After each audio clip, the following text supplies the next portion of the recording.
L'église Notre-Dame de Caudebec-en-Caux surgit parmi les maisons modernes et crée un contraste avec son clocher dentelé. En effet, contrairement à la ville, l'église a résisté au bombardement de la Seconde Guerre mondiale. Hasard ou protection divine? Encore aujourd'hui, le doute demeure.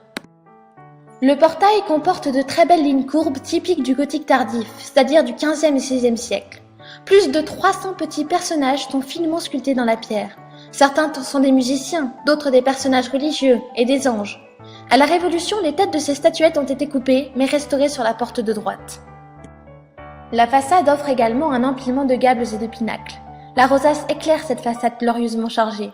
Au-dessus est écrit « Salve Regina » en lettres gothiques. L'intérieur est encore plus étonnant.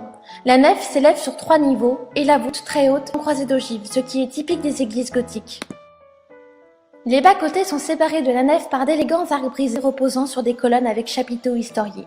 Tout l'intérieur comporte de petits détails grotesques, figures de moines joufflus, personnages à l'air curieux, animaux. Quant au buffet d'orgue, il date lui aussi du XVIe siècle et est réputé pour sa sonorité excellente. Il repose sur une sorte de balcon très orné, exubérant, typique du gothique flamboyant.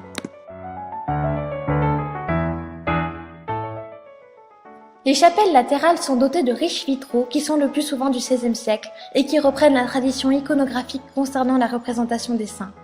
Les petits personnages figurant au pied des saints sont les riches donateurs qui ont donné l'argent nécessaire à la fabrication des vitraux. Ces verrières pleines de détails contrastent avec les vitraux contemporains. Une chapelle du déambulatoire retient particulièrement l'attention. Elle possède une clé de voûte pendante qui renvoie encore une fois au gothique flamboyant et à l'exubérance de ses principes architecturaux. Puisque faire pendre une clé de voûte n'a aucune utilité et est seulement un raffinement esthétique. Celle-là mesure 4,30 m de haut et pèse plusieurs tonnes.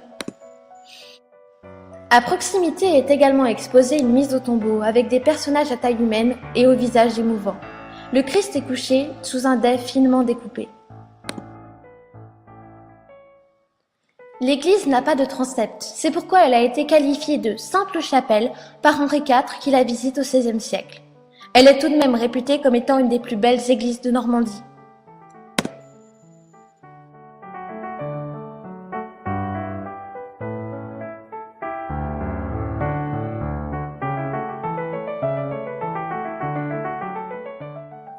Toutes les petites scènes intimistes que l'on peut donc y trouver contrastent avec l'élancement de la nef, haute et fière, et de ses voûtes en ogive si loin au-dessus du sol.